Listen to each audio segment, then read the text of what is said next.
There's just some scenes in movies that stay with you. They hit like a gut punch, whether they're heartbreaking, shocking, or a jaw-dropping twist you never saw coming. They linger. And if you're a horror fan like me, you know exactly what I mean.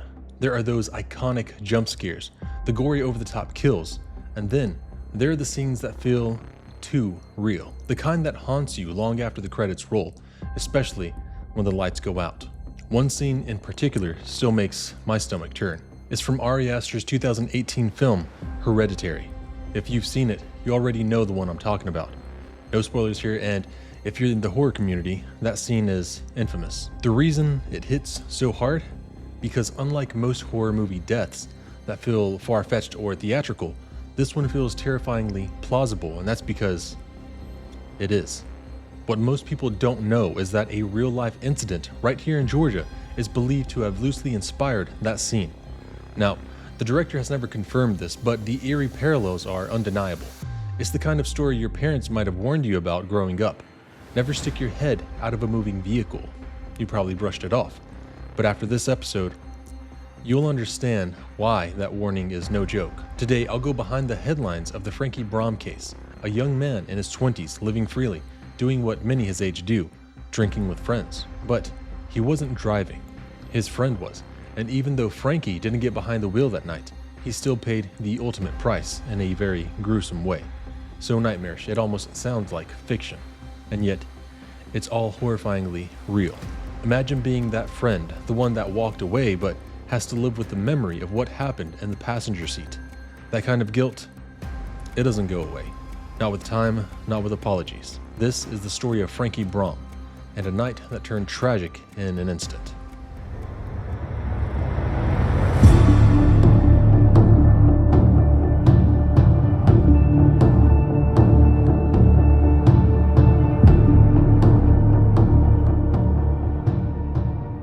Francis Daniel Brohm, known to everyone as Frankie, was born on November 3rd, 1981, to Catherine Gooden and Daniel Brohm.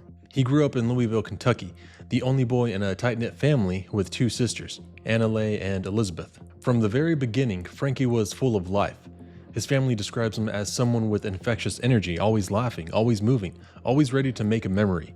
He had that rare kind of personality that made people feel seen. He lit up every room he walked into, and he never met a stranger. Frankie was just that guy, fun-loving, outdoorsy, easygoing. He loved camping, being in nature, and simply soaking up life. A people person through and through, a natural friend. Frankie attended St. Bernard's Catholic School in Louisville through 8th grade, and later graduated from Allen C. Pope High School in 2000, right at the dawn of the new millennium. That was a time of hope, big dreams, and wide-open futures. For Frankie, it felt like life was just beginning. In 1997, his family moved to Georgia when his father took a new job, but Louisville always remained home in his heart. He talked often about going back. Sadly, he never got the chance. Frankie was especially close to his friends, fiercely loyal, always there when you needed him. One of those friends was John Kemper Hutcherson.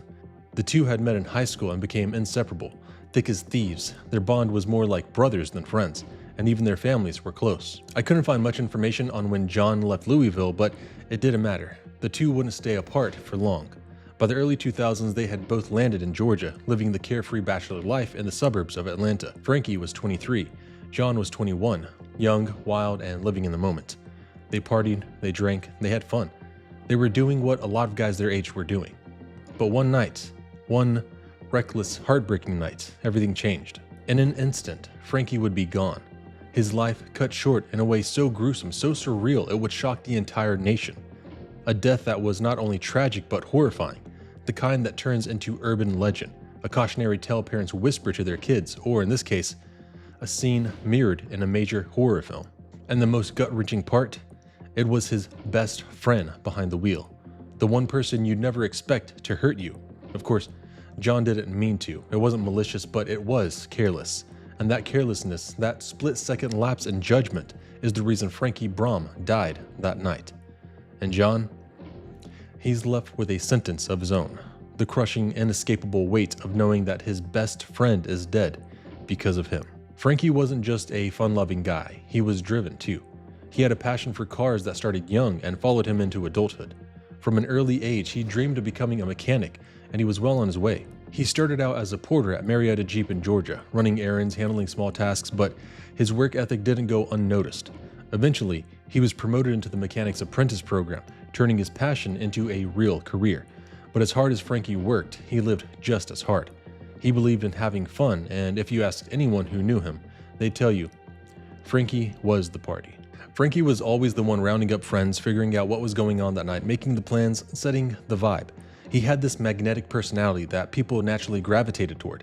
If there was a good time to be had, chances are Frankie was the one leading the charge. But even someone as full of life as Frankie, always planning the next good time, always bringing people together, could never have planned for what had happened next.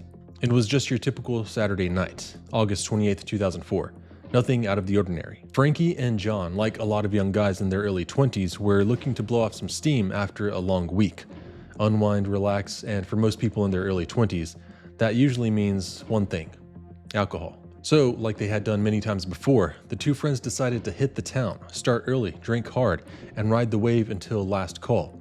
The plan was simple: have a good time.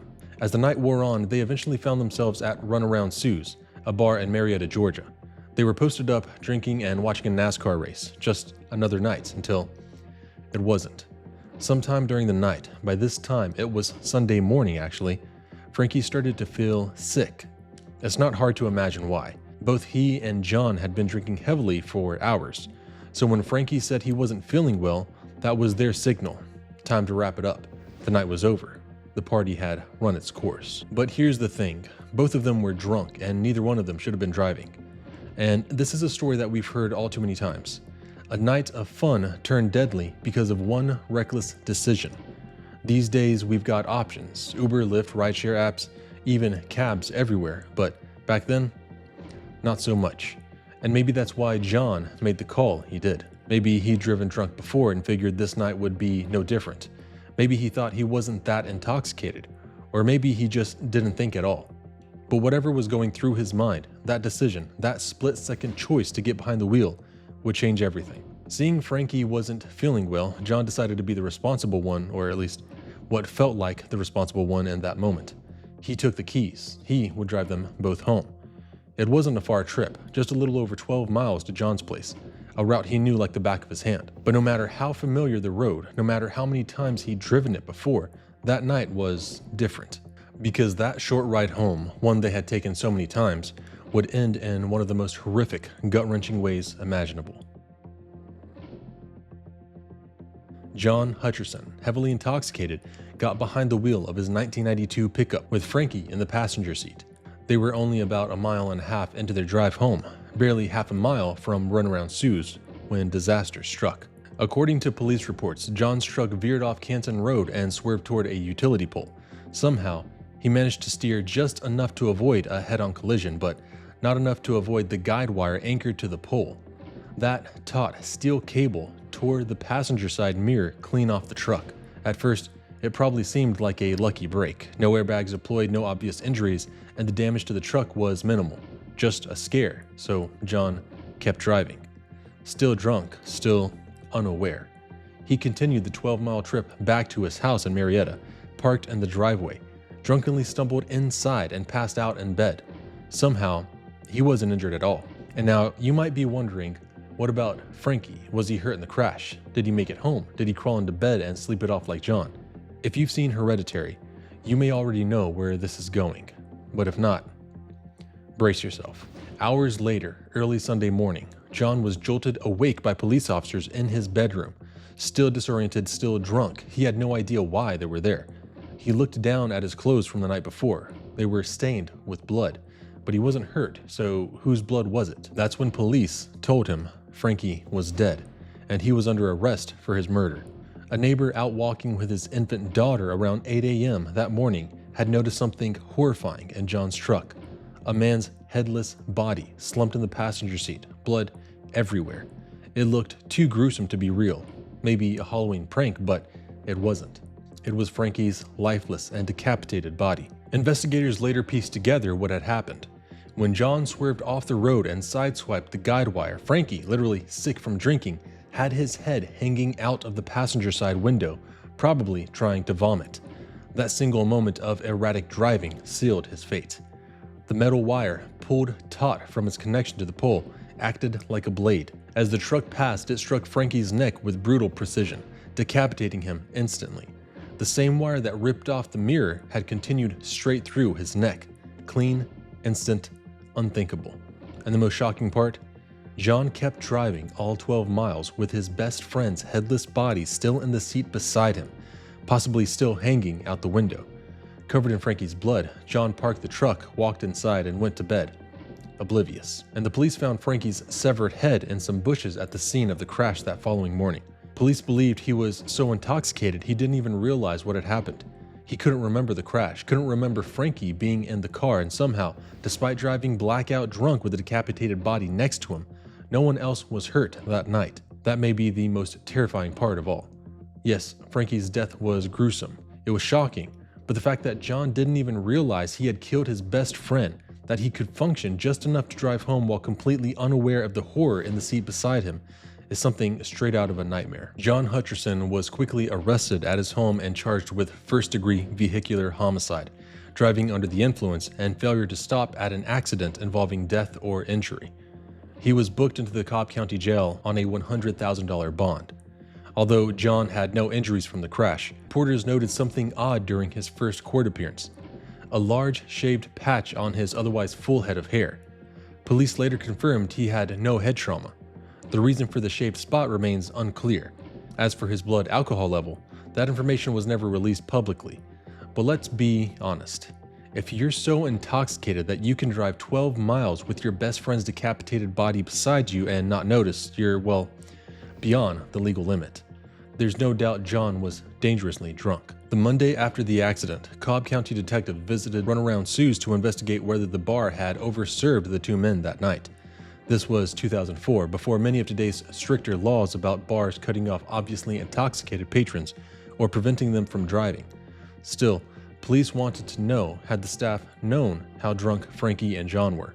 Bar owner Dave Ulmer told investigators he didn't believe either man had been served alcohol at his establishment that night.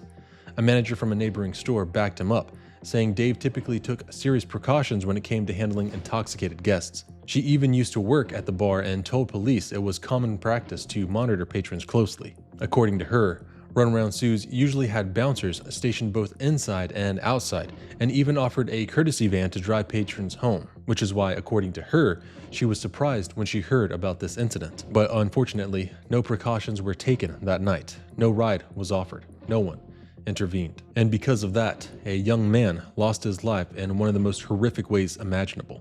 But perhaps the most remarkable part of this story isn't just the tragedy itself. It's the way Frankie's family responded with compassion, even in their darkest moment. In a time when most people would understandably be overcome with grief and anger, Frankie's loved ones chose forgiveness. They held no animosity toward Jon Hutcherson, the man who had caused Frankie's death, his best friend. Frankie's father expressed that there was no hatred in his heart, only sorrow for a terrible situation that had forever changed both families. The Brohm family saw it for what it was, an unthinkable accident, not a malicious act. They believed it was time to move forward, and instead of focusing on punishment, they focused on healing. Their compassion didn't stop at words.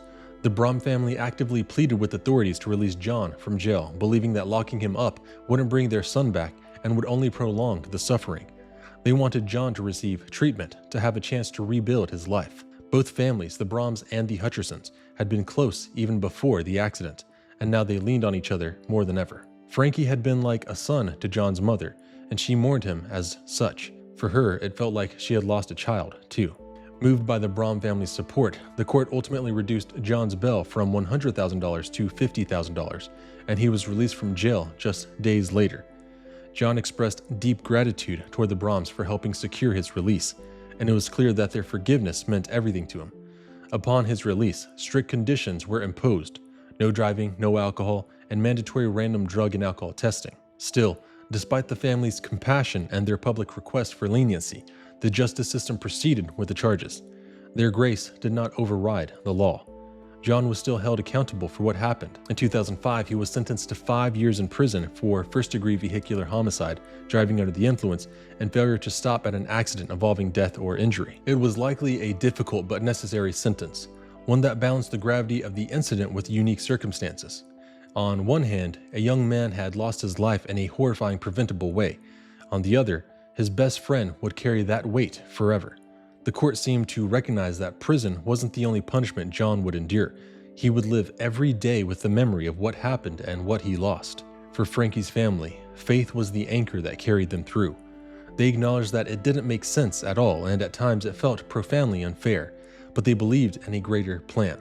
Their comfort came in knowing that Frankie didn't suffer, and in choosing to hold on to the good, the love he gave, the laughter he shared, and many of the lives he touched. Teachers, classmates, and community members mourned him deeply. One former instructor described the loss as if a piece of her heart had been taken. Counselors were made available at St. Bernard's, the school Frankie had attended from 1st through 8th grade.